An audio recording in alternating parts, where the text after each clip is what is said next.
How to recover WhatsApp view once photo.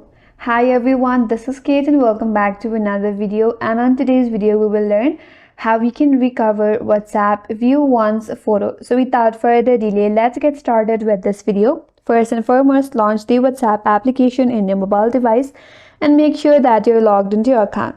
After that, head towards the top right corner and tap on the three dot icon. From this menu box, tap on Settings. On the Settings, scroll down and tap on Storage and Data. Here, tap on Manage Storage option at the top.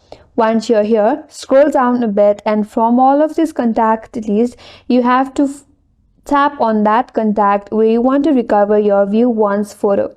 For example, I have this contact right here.